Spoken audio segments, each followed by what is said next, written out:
The rain fell against the tall windows of Lady Pemberton's ballroom, with a steady, melancholic rhythm that seemed to Eleanor Hartwell the only honest sound in a room full of artificial laughter. She stood at the periphery of the glittering assembly, a shadow in dove-grey silk among the peacock brilliance of London's finest, watching the young women swirl across the floor in their whites and pastels like cherry blossoms caught in a spring wind. Once she had been among them. Once, 10 years ago, she had worn white and danced until dawn, and believed the world held nothing but promise. Now, at 35, she had learned to find a different sort of peace in observation, in the quiet acceptance of a life that had chosen a solitary path. The whispers never quite reached her ears directly, but she felt them nonetheless, the way one feels the weight of eyes in a crowded room. Poor Eleanor Hartwell, they would murmur behind painted fans. A spinster now, and at her age, well, there's no hope of anything changing.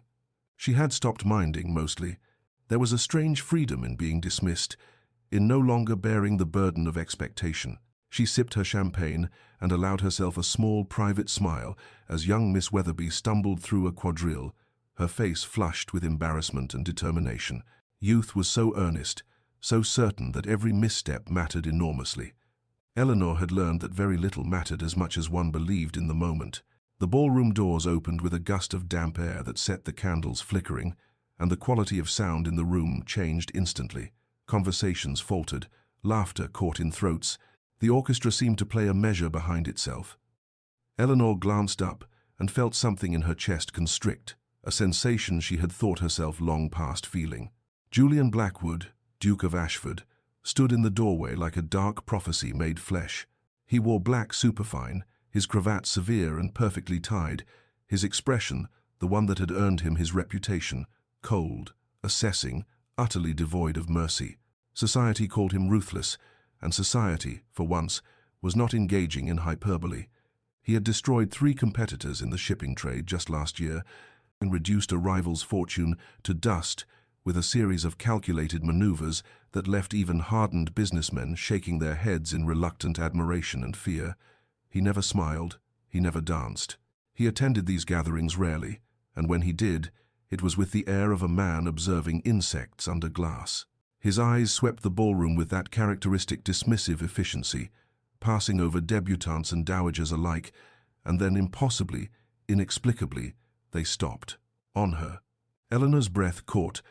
Across the sea of silk and jewels, across the expanse of polished floor, Julian Blackwood's dark eyes locked with hers, and for one suspended moment, the rain and the music and the whispered gossip fell away into profound, ringing silence.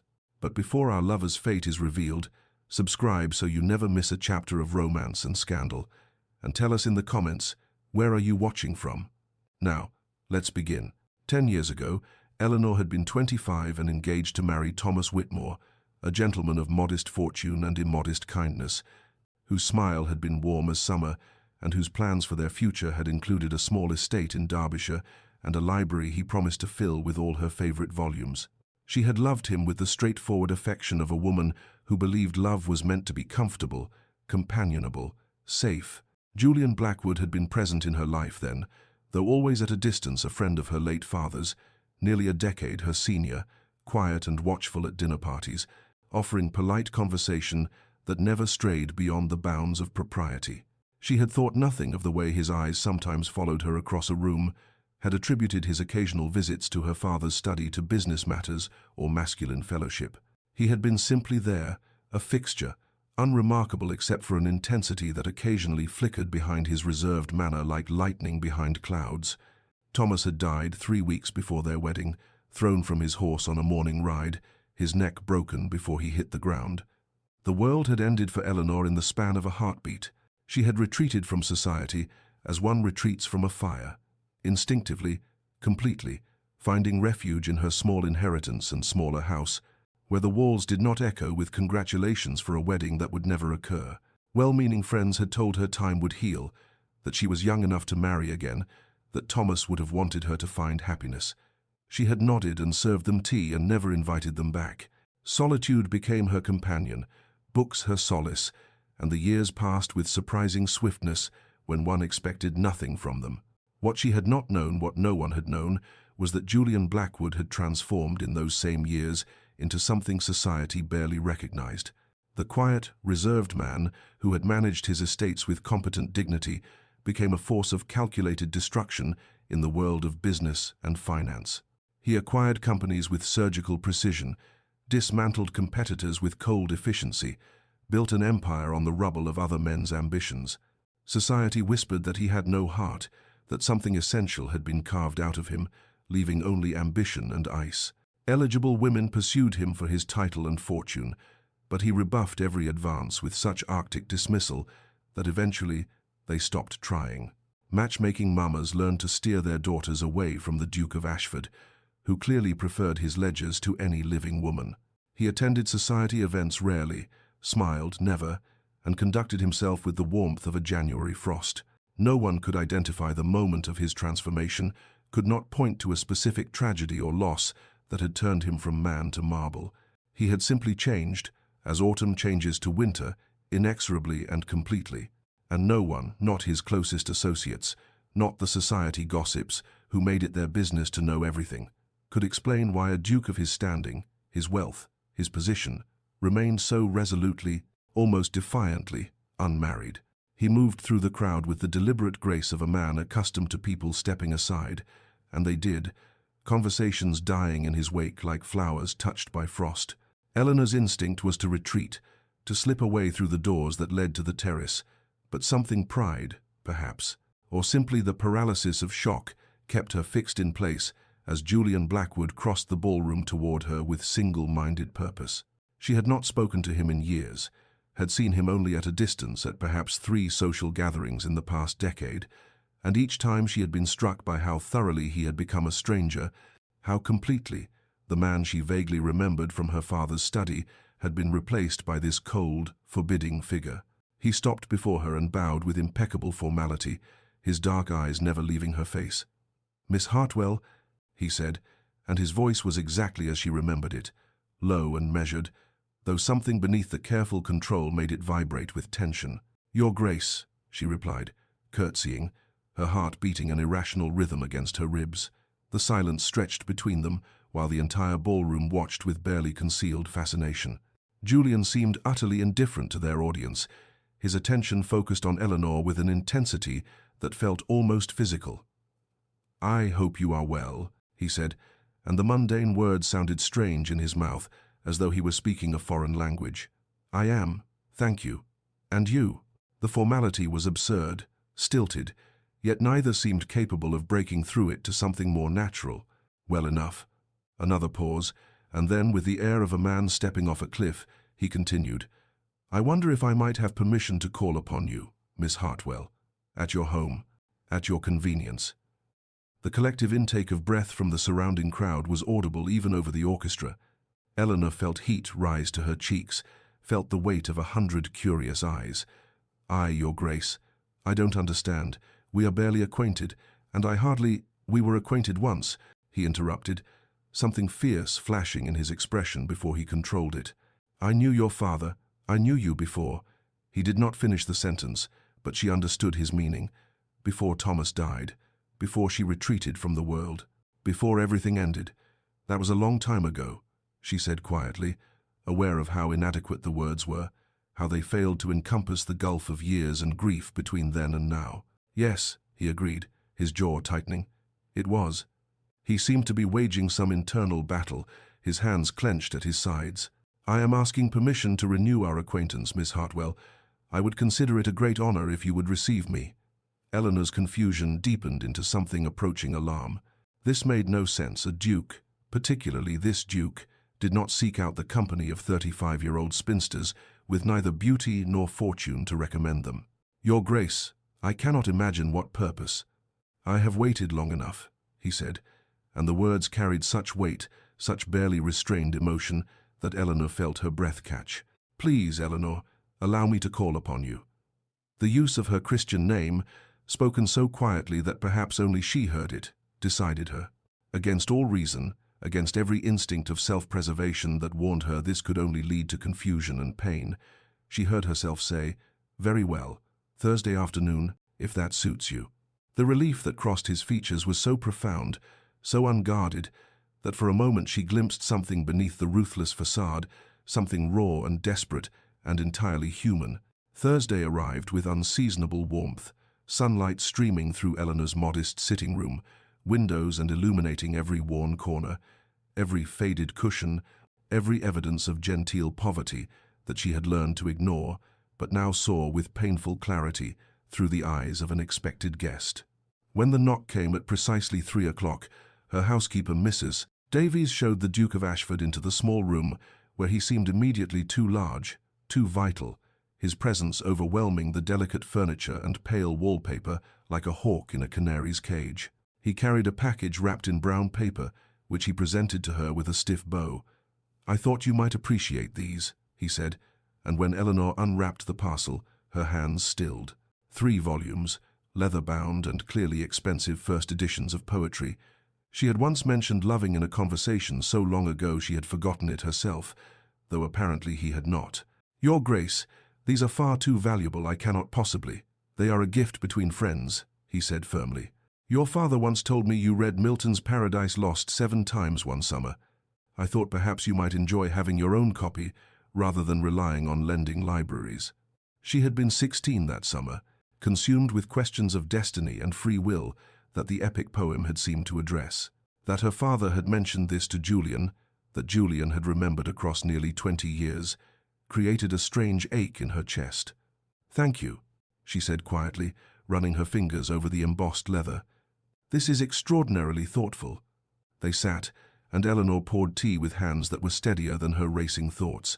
The conversation was excruciatingly proper remarks about the weather, observations about mutual acquaintances neither had seen recently, careful questions about how she spent her days.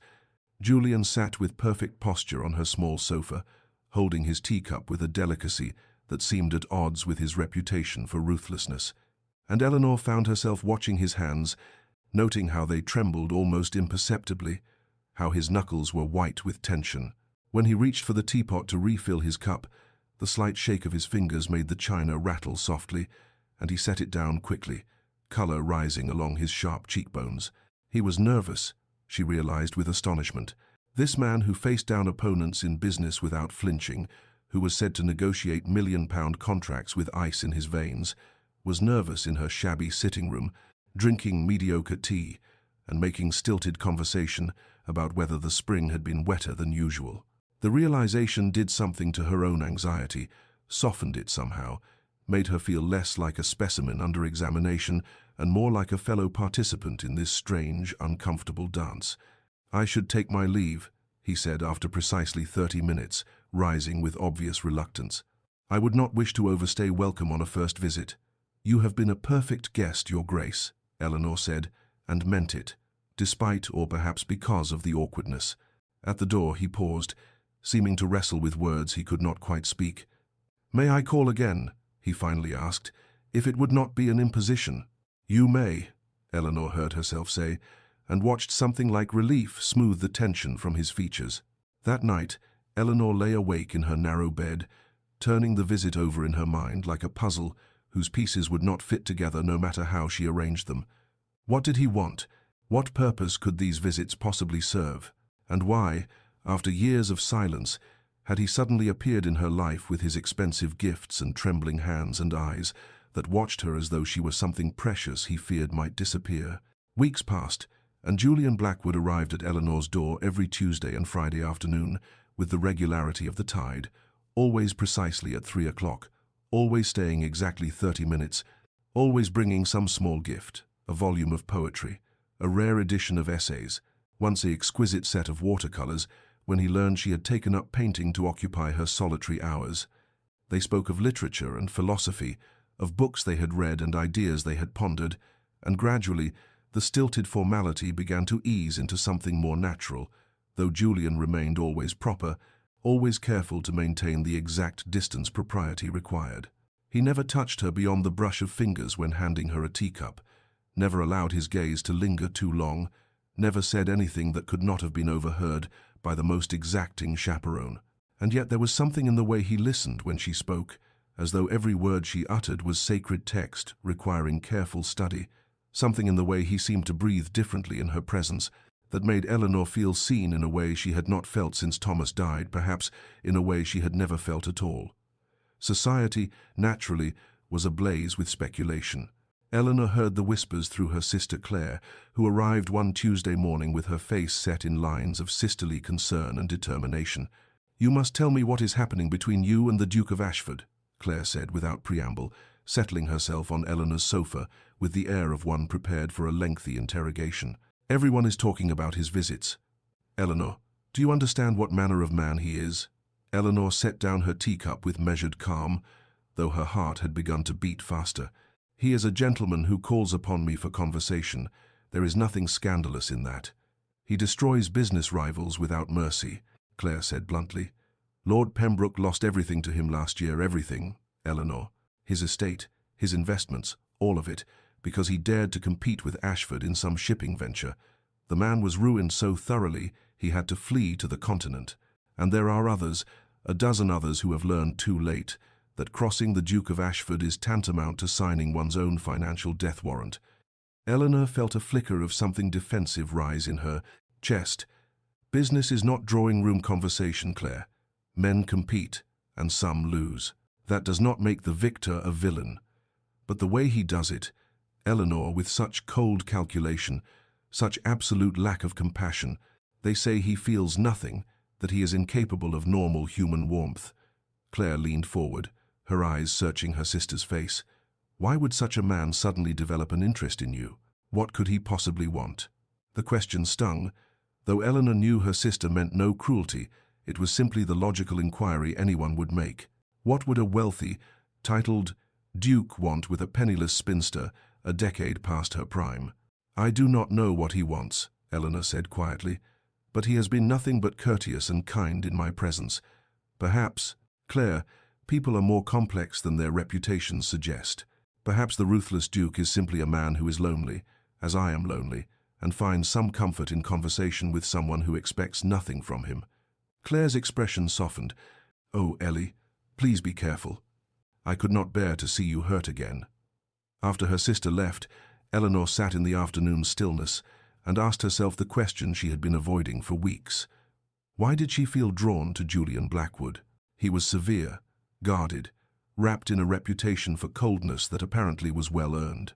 And yet when he sat in her modest sitting room and discussed Paradise Lost with genuine passion, lighting his dark eyes, when his hands trembled as he poured tea, when he listened to her opinions on philosophy as though they mattered profoundly, she felt something she had thought dead inside her stir back to tentative, frightening life. The rain came suddenly on a Friday afternoon in late April, a deluge that turned the streets to rivers and sent pedestrians fleeing for cover beneath shop awnings and carriage porches. Eleanor had assumed Julian would not come, that even his punctuality had limits when faced with such weather. But at 3 o'clock precisely, her bell rang, and Mrs. Davies showed him in dripping wet, his dark hair plastered to his forehead, his coat sodden despite the umbrella he carried. "Your Grace, you're soaked through," Eleanor exclaimed, rising immediately. "You should not have come out in such weather." "I gave my word I would be here," he said simply, as though the promise of a social call held the same weight as a legal contract. Water pooled on her floor around his boots, and his shoulders were shaking, whether from cold or something else. She could not tell. Eleanor made a decision that would have scandalized her sister. "You must remove your coat and dry by the fire. I will not have you catching your death for the sake of propriety in my sitting room." For a moment, she thought he might refuse, saw the instinct toward formality war with practicality in his expression, but then he shrugged out of the heavy coat, revealing a waistcoat and shirt beneath that were also damp. She hung the coat near the fire and gestured him to the chair closest to the flames, noting how the firelight caught in his dark hair, illuminating threads of silver at his temples she had not noticed before. She poured tea with hands that were oddly unsteady, aware of him in a way that felt different from their previous visits, more immediate, more real. The careful distance they had maintained seemed to have been washed away with the rain, leaving something raw and undefended in its place.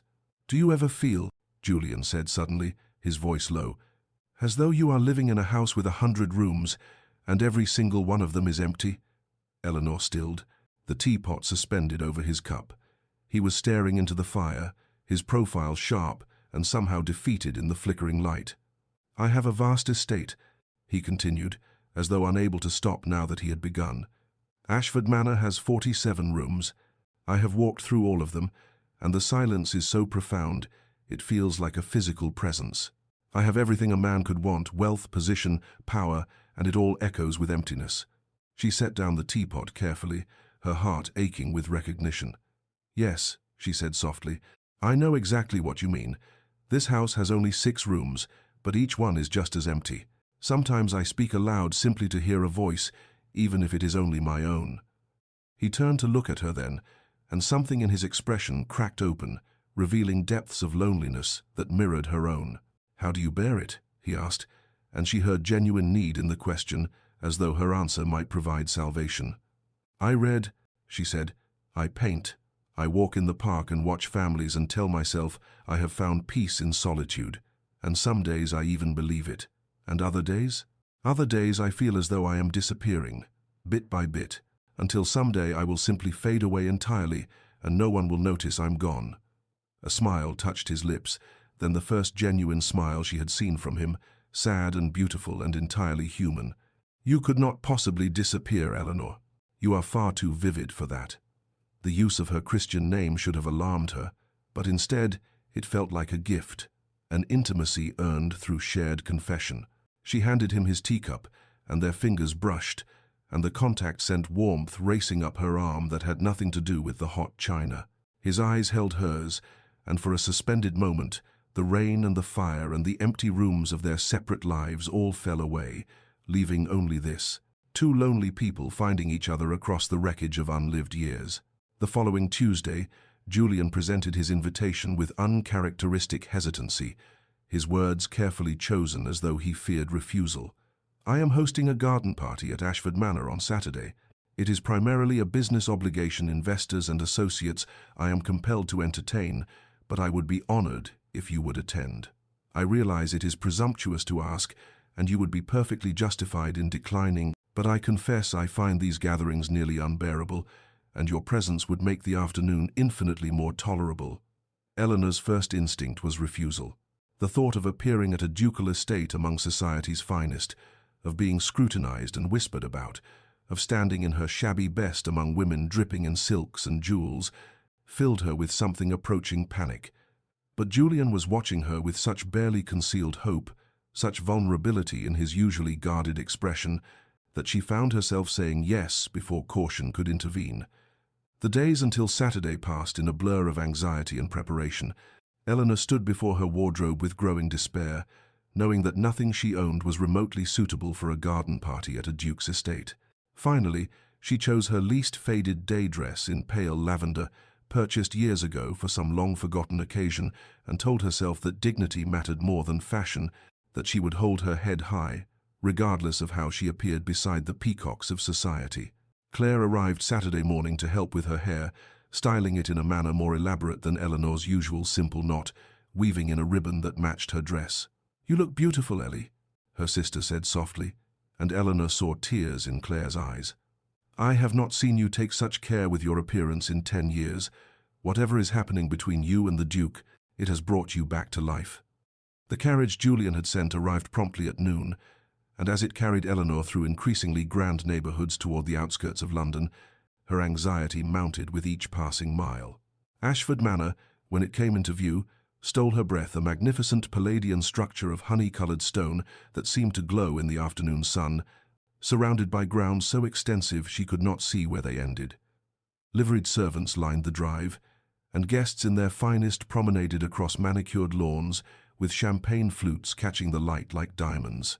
Eleanor's courage nearly failed her entirely, but then Julian was there, descending the front steps with a speed that suggested he had been watching for her arrival, and the relief and pleasure that illuminated his usually severe features gave her strength. "Eleanor," he said, handing her down from the carriage with exquisite care, as though she were infinitely precious.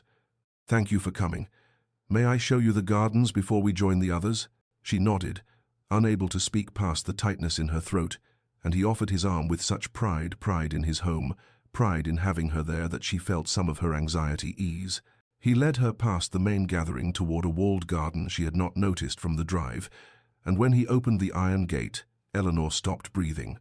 It was a garden from literature made real.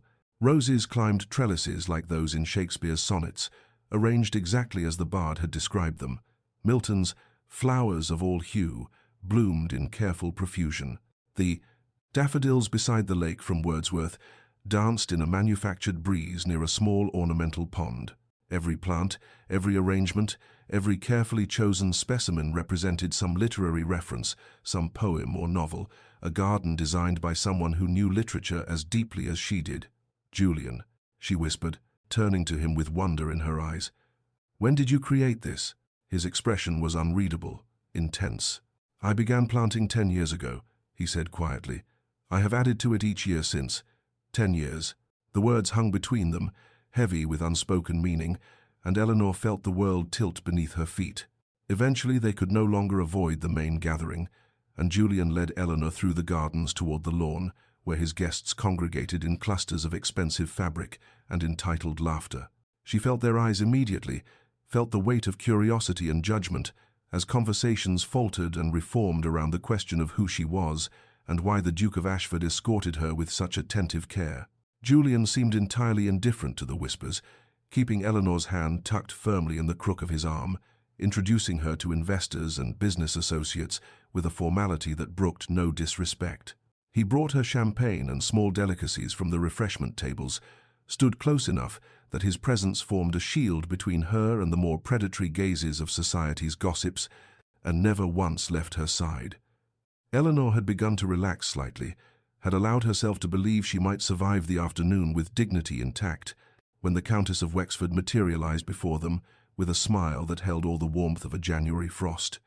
"Your Grace," the Countess purred, her eyes traveling over Eleanor with undisguised assessment. "How delightful to see you entertaining.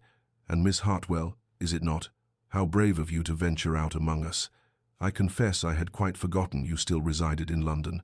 One loses track of ladies who have a delicate pause, retired from society's expectations."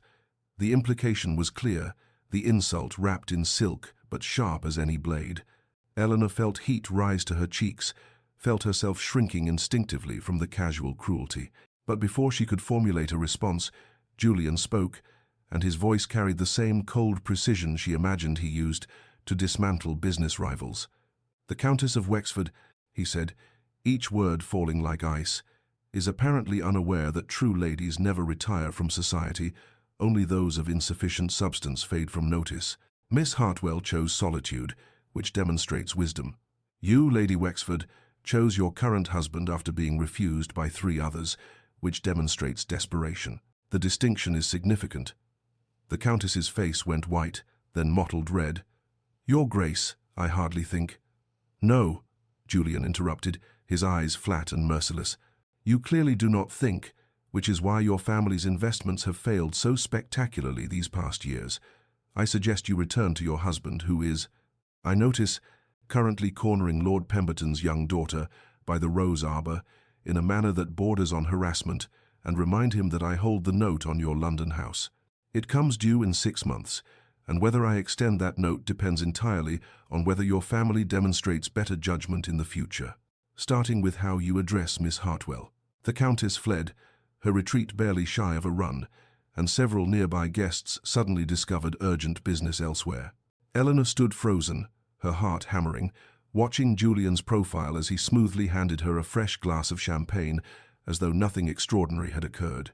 This was the ruthlessness society whispered about, the cold devastation that left rivals destroyed and enemies broken.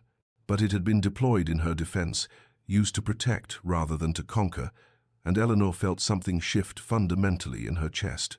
She had been afraid of his severity, had half believed the warnings about his heartless nature, but standing beside him now, watching the way he had wielded his considerable power like a sword to shield her from cruelty, she understood that strength and cruelty were not synonymous. He was not heartless, he simply reserved his heart carefully and defended what he valued with absolute, uncompromising ferocity. "Julian," she said softly, and he turned to her with something almost like fear in his eyes, as though he worried his display had appalled her. "Thank you." The relief that flooded his features was profound, and his hand covered hers where it rested on his arm, warm and solid, and unmistakably protective. "Always," he said, so quietly only she could hear. "I will always defend you, Eleanor, in this, as in all things." The sun had begun its descent toward the horizon, painting the sky in shades of amber and rose when the last guests finally departed in their elegant carriages. Eleanor had expected Julian to summon his own carriage for her return home, but instead he asked, with an urgency that seemed barely controlled, if she would walk with him once more through the literary garden before she left. She agreed, sensing that something significant trembled on the edge of speech, something that had been building through all their careful afternoons of tea and conversation. They walked in silence past the Shakespearean roses, now gilded with evening light, past Milton's flowers and Wordsworth's daffodils, and Eleanor felt the weight of unspoken words pressing against the quiet like a physical force. Finally, Julian stopped beside a bed of pansies. "Pansies, that's for thoughts," from Hamlet, and turned to face her with an expression of such desperate determination that her breath caught. "I told you I began planting this garden 10 years ago," he said, his voice rough with emotion barely leashed. "I need you to understand what that means, Eleanor. I need you to understand why." She waited, her heart beating so hard she felt certain he must hear it, while he struggled visibly with words that seemed to tear themselves from some deep, protected place. "I have loved you since you were 25 years old," he said finally, the confession emerging like something painful and necessary. "I attended your father's dinner party one evening, and you were discussing Paradise Lost with such passion, such brilliant insight, and I looked at you, truly looked at you, and felt the ground shift beneath my feet. You were light and intelligence and everything I had not known I was searching for." Eleanor's lips parted in shock, her mind racing backward through the years, trying to reconcile this revelation with the quiet, reserved man she had barely noticed at her father's gatherings. "But I was engaged to Thomas," she whispered. "Yes," Julian said, and pain flickered across his features. "You were engaged to a good man, a kind man, a man who loved you and whom you loved in return. What right did I have to interfere? What claim could I possibly make? I was merely your father's friend, a decade your senior, and you were happy. So I stayed silent. I honored your engagement as any gentleman would. I told myself that loving you from a distance was enough, that seeing you happy was all that mattered." He turned away, his hands clenching at his sides. "And then Thomas died, and I thought, God help me, I thought perhaps, after an appropriate time had passed, after you had grieved properly, I might. But how could I? How could I present myself to a woman shattered by loss and offer my feelings like they mattered? Like they could possibly matter when weighed against her sorrow.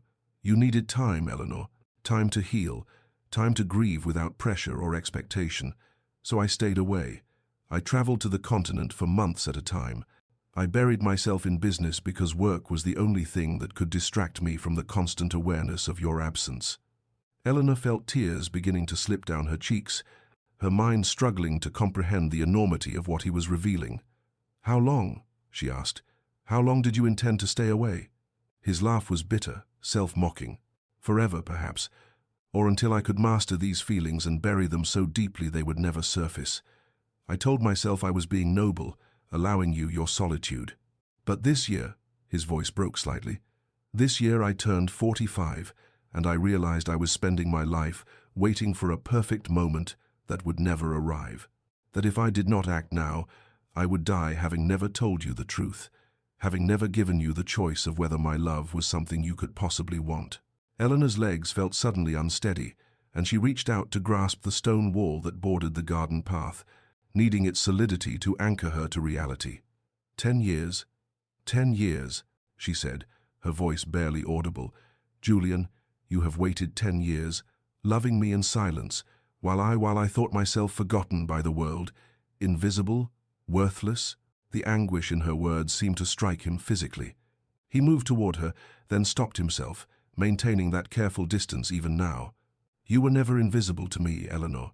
Every moment of these 10 years, you have been vivid as sunlight in my thoughts, but I could not come to you.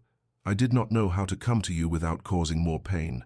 She shook her head, trying to make sense of it, trying to reconcile the ruthless Duke society feared with this man who had loved her from afar for a decade. "The business ventures," she said slowly, "all those deals, The reputation you acquired for coldness and cruelty, armor, he said flatly. All of it, armor against longing that threatened to consume me entirely. I could not have you, could not even see you without feeling as though my heart was being torn from my chest, so I made myself into something hard and impenetrable. Every ruthless negotiation was a distraction. Every competitor I dismantled was an outlet for feelings I could not otherwise express. I built an empire of ice because ice does not feel, does not want, does not wake each morning aching with absence. He ran a hand through his dark hair, destroying its careful arrangement. I traveled to Italy, to Greece, to places where your face did not haunt every street corner. I stayed away from London society events because I could not bear the possibility of seeing you, of standing across a ballroom watching you live your solitary life and being unable to offer comfort without revealing too much. The few times our paths crossed, I had to force myself to look away, to walk past as though you were a stranger, because I knew if I spoke to you, if I allowed myself even a moment in your presence, I would not be able to maintain the distance I had convinced myself was necessary. Eleanor watched him pace the garden path, watched the decade of repressed emotion finally spilling out like water through a broken dam, and felt something crack open inside her own carefully guarded heart. "What changed?" she asked. "Why now, after all this time?" He stopped pacing and faced her, his expression raw. "I attended a business meeting in March, negotiated a deal worth hundreds of thousands of pounds, destroyed a competitor who had tried to cheat me, and walked away feeling absolutely nothing. I realized I had become exactly what society whispered. I was cold, heartless, more machine than man. I went home to my 47 empty rooms and asked myself what I was preserving myself for, what noble purpose was served by this self-imposed exile from the only thing I had ever truly wanted." His voice dropped to barely above a whisper. "I could not answer that question, Eleanor. I could not think of a single good reason to continue denying myself even the possibility of your company. So I returned to London, attended that insufferable ball, and the moment I saw you standing there in your grey dress with that expression of quiet acceptance on your face, I knew I could not walk away again. Even if you reject me, even if you tell me you could never care for me, that I am too late, that I am simply a strange, severe man who has inexplicably inserted himself into your peaceful solitude, I had to tell you the truth. I had to give you the choice I denied you by my silence all these years." His eyes held hers with desperate intensity. "I love you, Eleanor. I have loved you for 10 years, and I will love you for whatever years remain to me, whether you welcome that love or send me away. But you deserve to know, you deserve to understand that you are not invisible, not forgotten, not valued any less, because society has deemed you past the age where women are supposed to matter. You matter profoundly. You are everything." Eleanor turned away from him, pressing her fingers to her temples as though she could physically contain the chaos of emotions rioting through her mind. For 10 years she had lived in careful numbness, had constructed a life of quiet resignation, had convinced herself that the death of feeling was a form of peace. And now Julian stood before her, shattering that carefully built equilibrium with the revelation that she had been loved all along, that the isolation she had accepted as her permanent condition was something he had longed to breach for a decade. "I don't know what to say," she whispered. "I thought myself dead to feeling, Julian. When Thomas died, something inside me died as well, and I made peace with that. I told myself it was enough to exist quietly, to take pleasure in books and solitude, to be the spinster aunt who lives on the edges of other people's happiness." She laughed, "But it came out broken. And now you tell me you have loved me all this time, and I feel as though I am waking from a long sleep, and everything is too bright, too intense, too frightening." She turned back to him, her eyes swimming with tears. "These weeks of your visits, I have felt something stirring inside me that I thought long buried.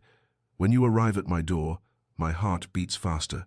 When you leave, the house feels emptier than it did before I knew you.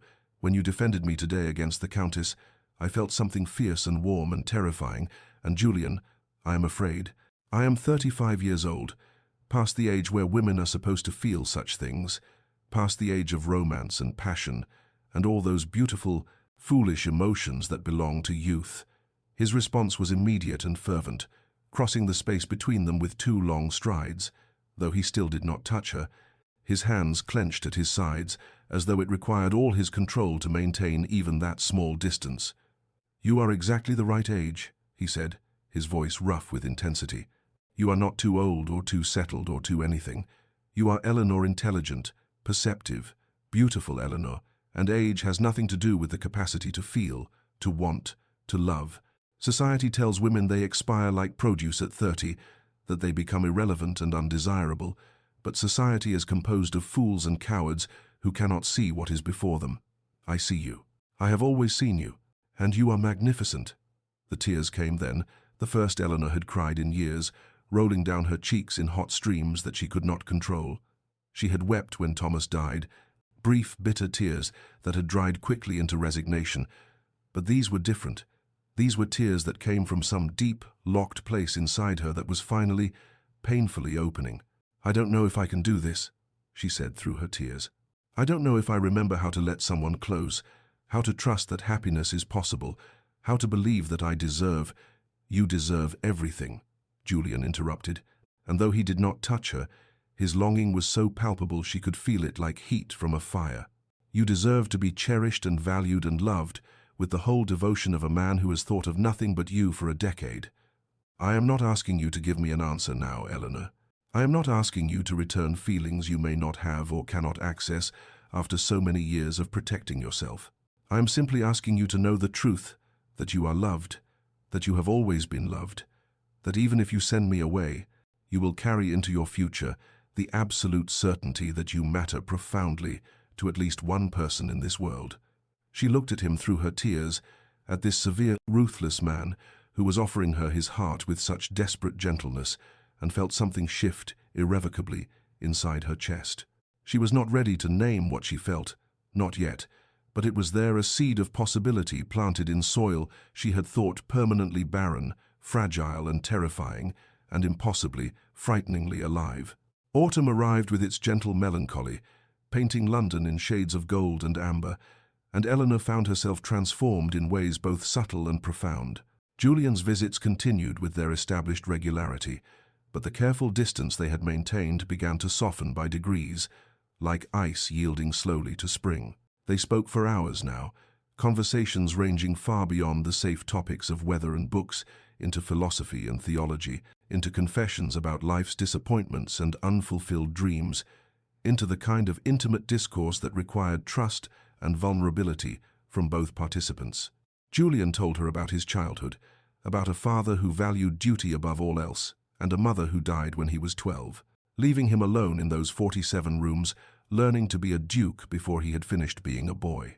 Eleanor shared her own history, not just Thomas's death, but the years before it, the quiet fear that she had accepted his proposal more from practicality than passion, and the guilt she had carried that perhaps she had not loved him enough, had not mourned him properly because some part of her had felt relief along with the grief. "I think I was meant to live alone," she confessed one October afternoon as they walked through Hyde Park, watching leaves spiral down from the trees. "I think I was always more comfortable with solitude than with the demands of intimacy." Julian had taken her hand then, the first time he had initiated such contact, and the warmth of his fingers lacing through hers had sent her heart racing. "Or perhaps," he said gently, "you had simply not yet met the person who made intimacy feel like coming home rather than an invasion." The physical closeness grew gradually, carefully, each new touch a question asked and answered, his hand holding hers as they walked, his arm around her shoulders one chilly evening when they sat in her garden watching the sun set, the brush of his lips against her forehead when he arrived, when he departed, gentle and chaste, but full of restrained longing. Eleanor found herself dressing differently, choosing fabrics in deeper colors, burgundy and forest green and sapphire blue, instead of the gray and lavender she had hidden in for years. She bought new ribbons for her hair, accepted Claire's help with more elaborate styling, found herself caring about her appearance in a way she had not since she was 25. She laughed more easily, smiled without thinking, caught herself humming while she painted or read, as though joy had become her natural state rather than something to be carefully rationed. Society noticed, naturally. The whispers changed from pity to astonishment to something approaching envy. "Have you seen Eleanor Hartwell? She looks 10 years younger." The Duke of Ashford is clearly besotted, absolutely besotted. Who would have thought a spinster at 35 could bloom like that? Ha! Claire visited one afternoon and sat watching Eleanor move about her sitting room, with wine-coloured silk whispering around her ankles and genuine happiness illuminating her features. "I haven't seen you alive in 10 years, Claire said softly, tears in her eyes. "I thought that woman who laughed and hoped and believed in happiness was gone forever, buried with Thomas. But here you are, Ellie. Here you are, finally, and after all this time." Eleanor sat beside her sister and took her hand. "I thought she was gone too," she admitted. "I thought I had used up my allotment of joy and would spend the rest of my life in quiet, grey existence. But Julian," she paused, testing the weight of what she felt, the shape of it in her heart. "Julian looked at me and saw someone worth waiting a decade for. How could I remain grey in the face of such devotion? How could I stay dead when someone loved me so persistently back to life?" The crisis came on a Tuesday afternoon in November, in the silk warehouse where Eleanor had gone to select fabric for a new dress, another sign of her transformation. This willingness to invest in her appearance and to believe she had occasions worth dressing for. She was examining a bolt of deep plum silk when she heard voices from the other side of a tall shelf. 2 women she recognized as fixtures of society's highest circles, their tones carrying the particular quality of malicious speculation that Eleanor had learned to recognize in her spinster years. "I still cannot fathom what Ashford sees in Eleanor Hartwell," Lady Thornbury was saying. "She has no fortune to speak of, no connections worth mentioning, and she is certainly past any claims to beauty she might once have possessed." "Perhaps he has some strange wager with his gentleman friends," Mrs. Pemberton suggested with a laugh. "See if he can successfully court the most unlikely woman in London. Or perhaps she has information about his business dealings that he wishes to keep quiet, some form of blackmail disguised as courtship. What else would a duke want with a spinster of 35?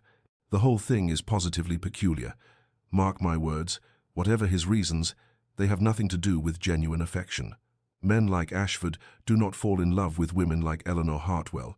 There must be some advantage we have not yet identified, some practical purpose beneath all his pretty gestures." Eleanor stood frozen, the plum silk clutched in her hands, feeling every word strike like a physical blow.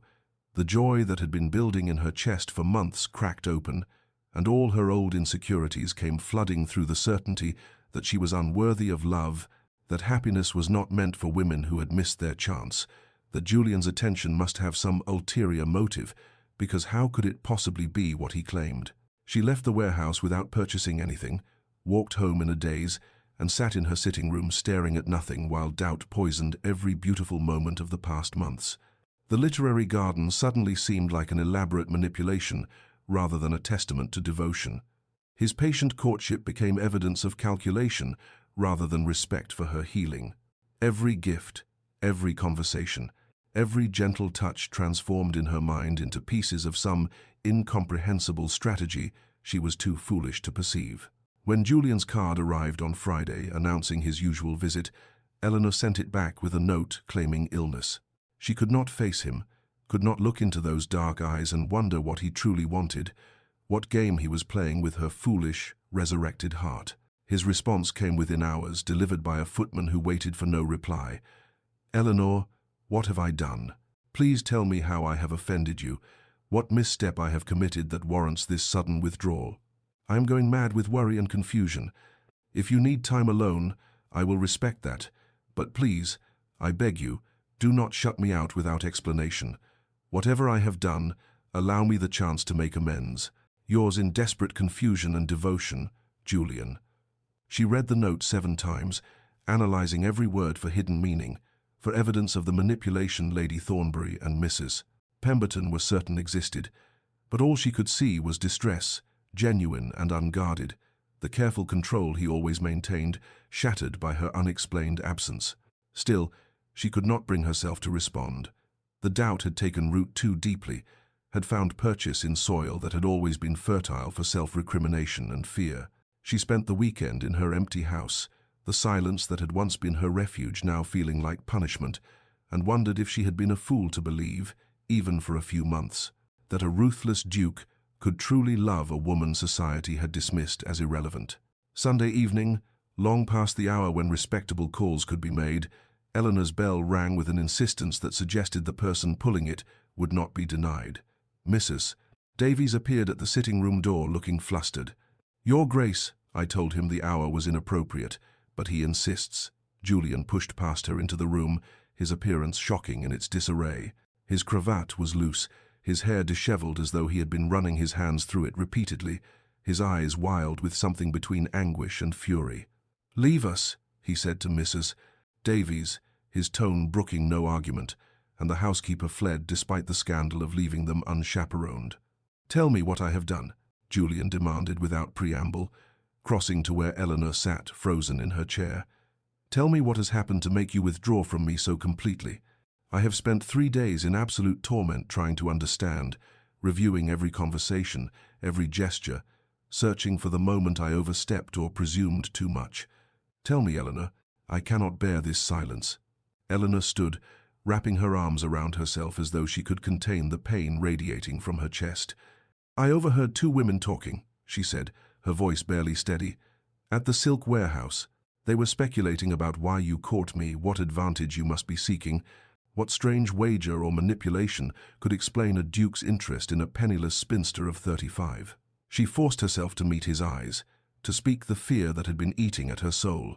And I realized I have been a fool, Julian. I allowed myself to believe in something impossible, allowed myself to think that a man like you could genuinely love a woman like me. But they are right, it makes no sense. There must be something I am not seeing, some practical purpose I am too naive to understand." The progression of emotion across Julian's face was extraordinary shock, giving way to comprehension, then to such profound anguish that Eleanor felt her breath catch, and finally to a determination so fierce it seemed to fill the room with its intensity. "You think I have been manipulating you?" he said, his voice low and dangerous. "You think this," he gestured between them, his hands shaking, "is some calculated scheme? Eleanor, look at me. Truly look at me." He moved closer, his eyes blazing. "I love your intelligence, the way your mind works through complex philosophical problems with the precision of a mathematician and the soul of a poet. I love that you read Paradise Lost 7 times and found new meaning each time. I love your resilience, the way you survived loss that would have broken a weaker person and built a life of dignity from the ruins. I love your quiet strength, the way you hold your head high even when society whispers cruel things, the way you choose solitude over compromise. I love your understanding eyes that see beneath surfaces to the truth of things, that saw past my reputation to the lonely man beneath." His voice grew more impassioned with each declaration. "I love the way you listen when I speak, as though my words matter profoundly. I love your rare smile and the way it transforms your entire face. I love that you paint badly but persist anyway because the process brings you joy. I love your hands and the way they cradle a teacup like something precious. I love your voice and the particular way you say my name when you are moved by something I have said." He was close enough now that she could feel the heat radiating from him, could see the tears gathering in his dark eyes. "I love that you are 35, Eleanor, because it means you have lived enough to understand complexity and forgiveness and the value of patience. I love you not despite your age, but because of everything your years have made you.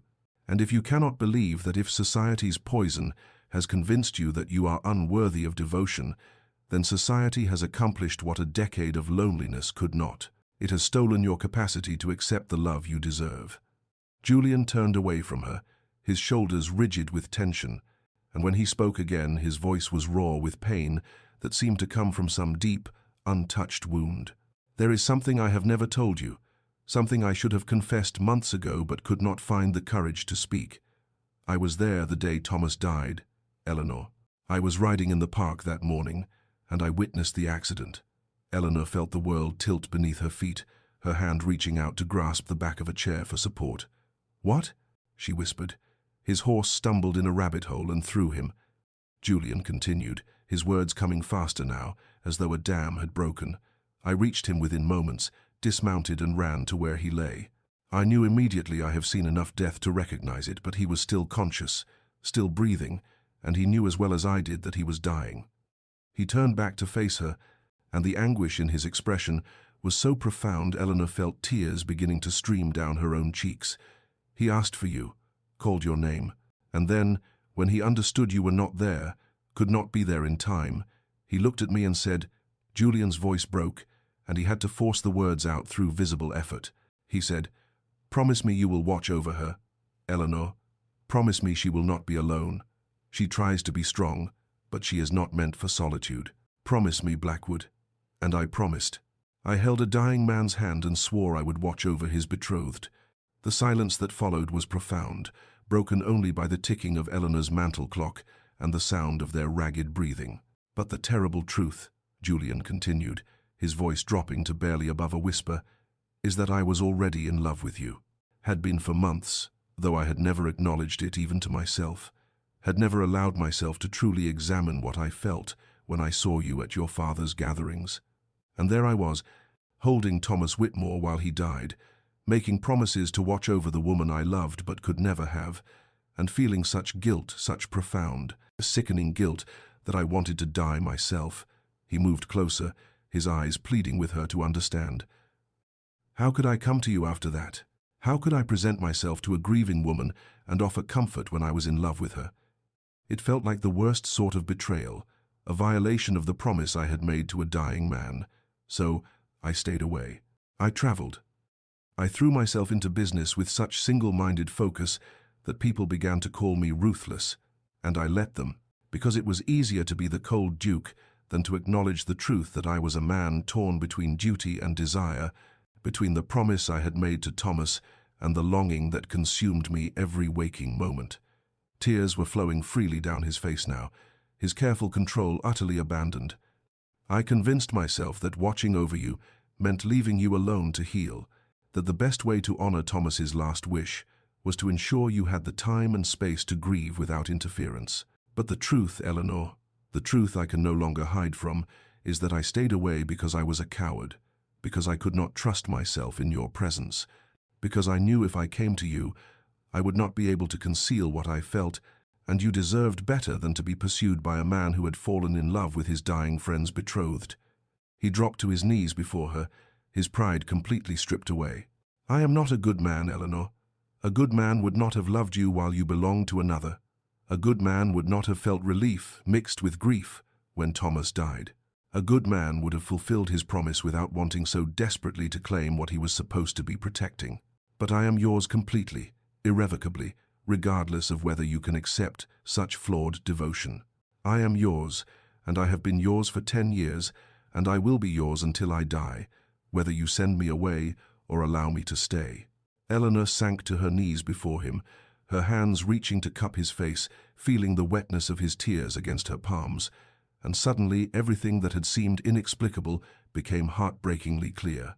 His decade of absence had not been indifference but sacrifice.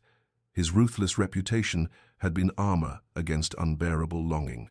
His patient courtship had been the careful approach of a man terrified of causing more pain, of violating a promise made to a dying friend, of claiming what he wanted most in the world through means that felt like betrayal. She saw it all now, the full depth of his devotion, the years of self-imposed exile, the battle between duty and desire that had shaped him into the severe, controlled man society feared. He had loved her faithfully through a decade of silence, had honored her grief, even when it meant his own endless loneliness, had finally come to her not out of manipulation or calculation, but out of desperate, exhausted hope that perhaps, finally, he might be allowed to love her openly. "Julian," she said, her voice breaking on his name, "you have been punishing yourself for 10 years for feelings you could not control. You think yourself a bad man for loving me while I was engaged, for feeling relief when Thomas died. But Julian," she stroked his face gently, her thumbs wiping away his tears, "I felt relief too. I have carried guilt for years because part of me was relieved to be released from a marriage I had agreed to more from practicality than passion. We are both human, both flawed, both deserving of forgiveness for feelings we did not choose." Her own walls, those carefully constructed barriers she had built around her heart after Thomas's death, crumbled completely, dissolved by the force of Julian's raw honesty.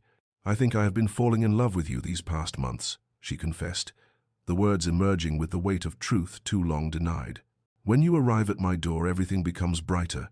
When you speak about philosophy or books, I feel seen in a way I never have before. When you defended me against the Countess, when you showed me the garden you planted in my honor, when you look at me as though I am something infinitely precious, Julian, I feel alive. For 10 years I was merely existing, and you have made me live again." He made a sound somewhere between a laugh and a sob, his hands coming up to cover hers where they rested against his face. "Eleanor," he breathed, and her name on his lips sounded like a prayer, like absolution, like everything he had been waiting a decade to say. She leaned forward, closing the distance between them, and kissed him with all the longing and fear and hope and love that had been building in her chest for months. His response was immediate and devastating, his arms coming around her to pull her close, his mouth moving against hers with a gentleness that contradicted his reputation for ruthlessness, with a reverence that spoke of how precious she was to him, how long he had waited for this moment. The kiss deepened, years of accumulated longing pouring through it, patient desire finally given permission to exist, and Eleanor felt as though she was being remade, transformed from the grey spinster society had dismissed into a woman loved with the whole devotion of a man who had proven his constancy through a decade of faithful waiting. When they finally drew apart, both breathing hard, Julian rested his forehead against hers, his hands cradling her face as though she were made of something infinitely fragile and valuable.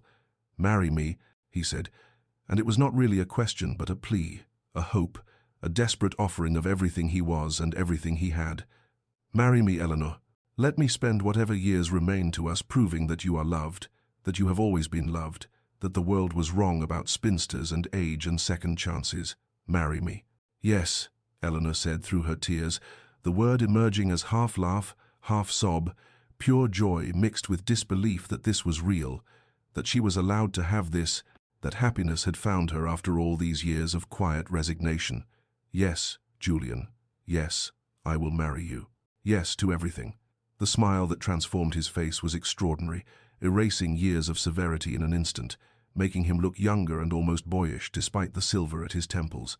He kissed her again, and again, gentle pressing of lips that felt like promises, like sealing of vows already spoken in their hearts. They planned a quiet wedding, neither of them wanting the spectacle of a large society affair. A small ceremony in the church where Eleanor's parents had married, with only close family and a handful of friends to witness their union. But quiet as it was, society learned of it within hours, the ruthless Duke of Ashford marrying Eleanor Hartwell, the spinster everyone had dismissed. The woman society had already written off as irrelevant. The scandal was delicious, the gossip relentless, but now Eleanor found she did not care what they whispered, because Julian looked at her as though she were his entire world, and that single perspective mattered more than all of society's opinions combined. Claire wept when Eleanor told her, pulled her sister into a fierce embrace and whispered, "I am so happy for you, Ellie, so profoundly happy. You deserve this, you deserve all the love and joy you thought you had missed forever. And Julian, oh, the way he looks at you, as though you are air and water and sunlight all at once. This is what love should be." The transformation in Julian was remarkable. Business associates who had known only his cold efficiency were shocked to see him smile, to hear him laugh, to witness tenderness in a man they had thought incapable of such softness. He was still formidable in negotiations, still commanded respect and sometimes fear, but something fundamental had shifted, the ice had melted, revealing the man beneath.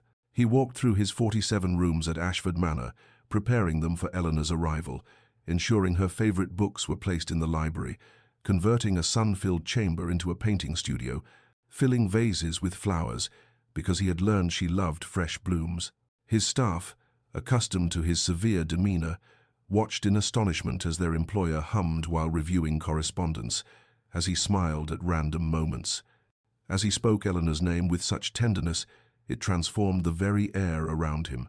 Eleanor moved through the days before the wedding in a state of wonder, trying to comprehend that she was chosen, treasured, loved with a devotion that had proven itself through a decade of patient waiting. She would catch glimpses of herself in mirrors and barely recognize the woman looking back, eyes bright with happiness, skin glowing, mouth curved in an unconscious smile.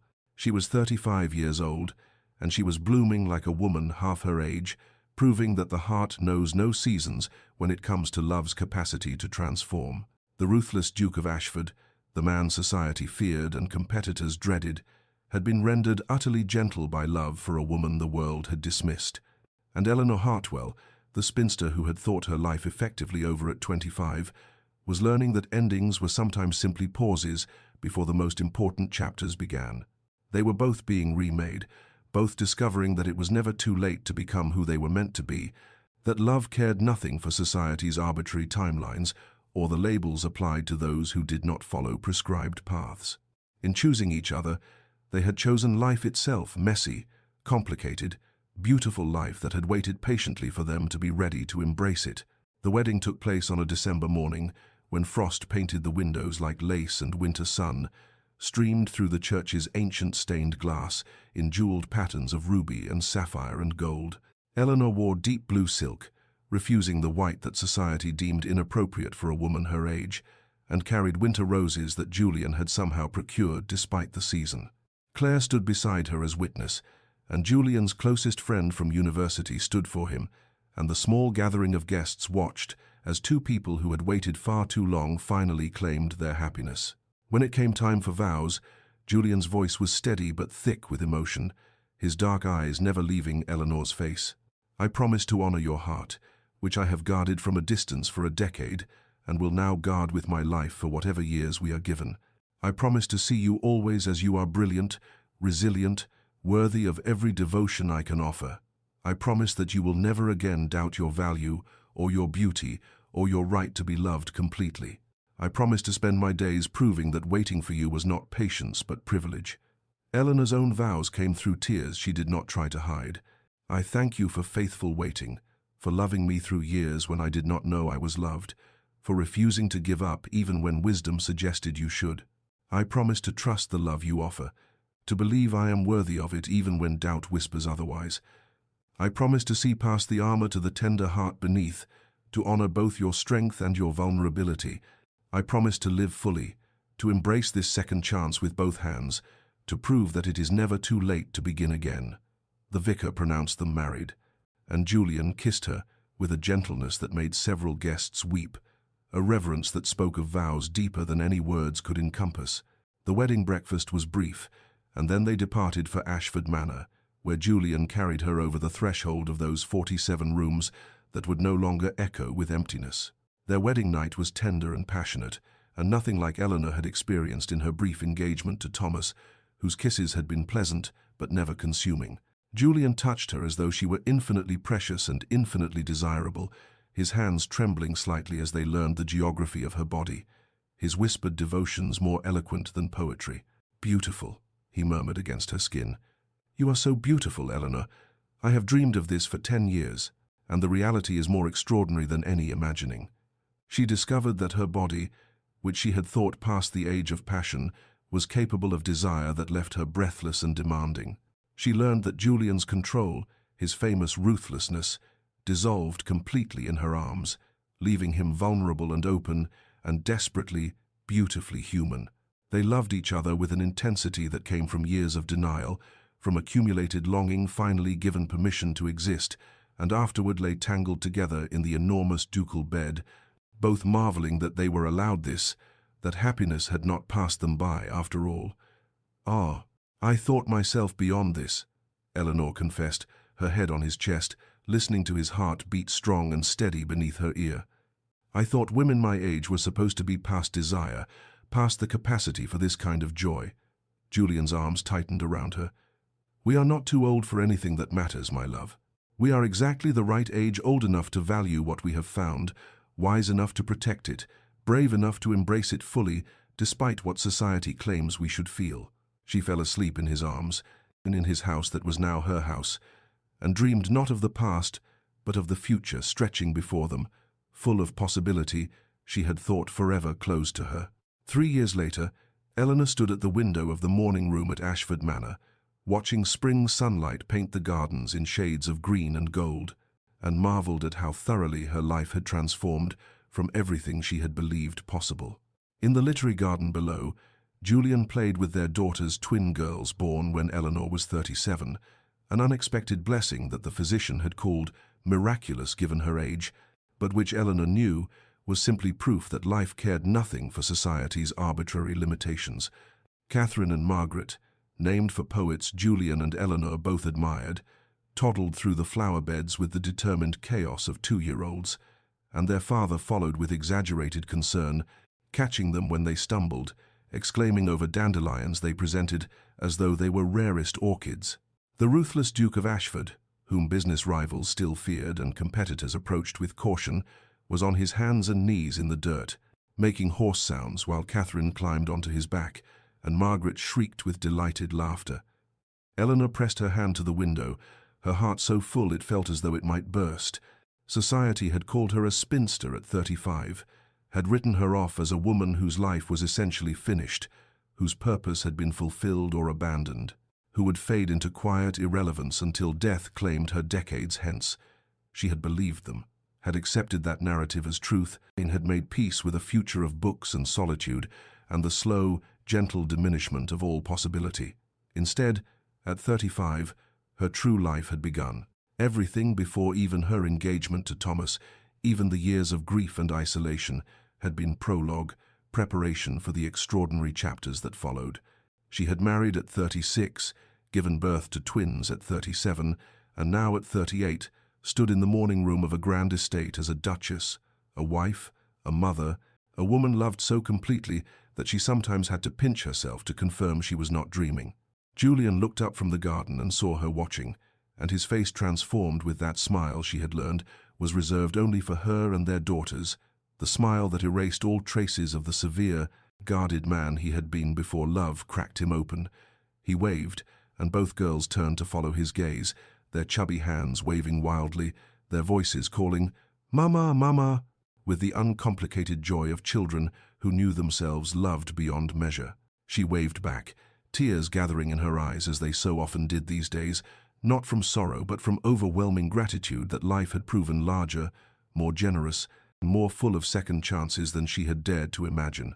The ruthless Duke had been rendered soft by love, his legendary control dissolving in the presence of his wife and daughters, his capacity for tenderness proving as vast as his reputation for cold efficiency, and the spinster everyone had dismissed had bloomed in her late 30s like a rose that refused to accept the limitations of season, proving that women were not produced with expiration dates, but human beings capable of transformation at any age.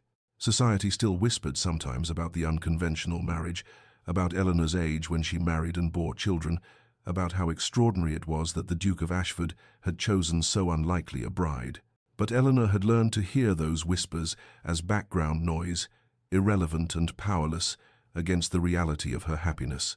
She had everything she had thought forever lost: love, family, purpose, joy, and she had claimed it not in the spring of her life, but in what society insisted was autumn, proving that every season held potential for growth if one was brave enough to reach for it. That evening, after the twins had been bathed and read to and tucked into their beds in the nursery, after the household had settled into peaceful quiet, Eleanor and Julian retreated to the library, where a fire burned low and golden in the grate. She sat in the large leather chair that had become her favorite, and Julian lay with his head in her lap, his eyes closed while her fingers moved through his dark hair in the soothing rhythm that had become their evening ritual. "Do you ever wonder what would have happened if I had not attended that ball?" Julian asked quietly, his voice contemplative in the firelit darkness. "If I had continued to stay away, convincing myself it was noble to love you from a distance forever?"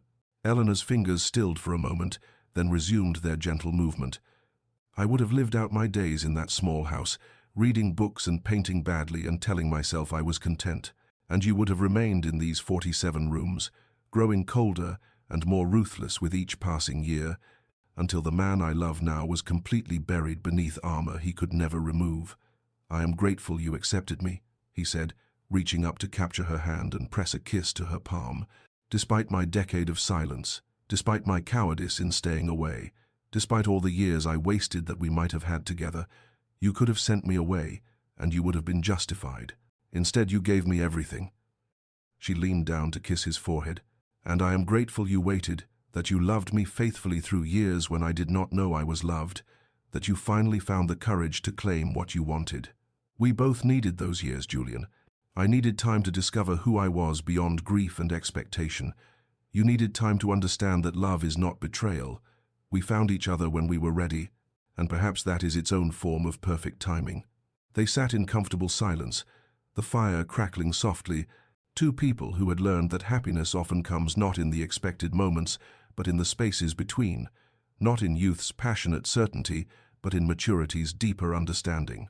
Dear listener, if you have heard this story and recognized yourself in Eleanor's resignation or Julian's longing, know this: you are never too old to be cherished, to bloom, to begin again. Society will tell you there are timelines for love, expiration dates for happiness, ages beyond which certain joys are no longer appropriate or possible. Society is wrong. Love knows no seasons except its own. The heart does not wither at 30 or 40, or any arbitrary number that the world assigns significance. You are not too old for passion or tenderness, or the consuming desire to be known completely by another soul. You are not past the age where transformation is possible, where new chapters can begin, where everything you thought finished might suddenly, miraculously, bloom into extraordinary life. If you are waiting, if you have convinced yourself that your chance has passed, that you are destined for solitude, that the best you can hope for is quiet resignation, consider that perhaps your story is simply on a different timeline than the one prescribed by others.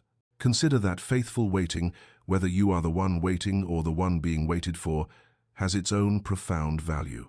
Consider that the love worth having is often the love that proves itself through patience, through choosing you again and again across years and obstacles, and all the voices insisting it is too late, too unlikely, too much to hope for. May you find someone who sees you as Julian saw Eleanor, not as society defines you, but as you truly are.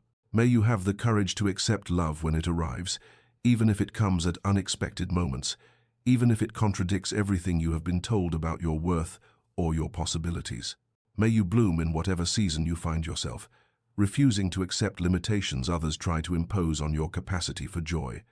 And may you rest tonight in the knowledge that your story is not finished, that happiness is patient, that love, true love, devoted love, the kind worth waiting for, knows exactly where to find you when the time is right.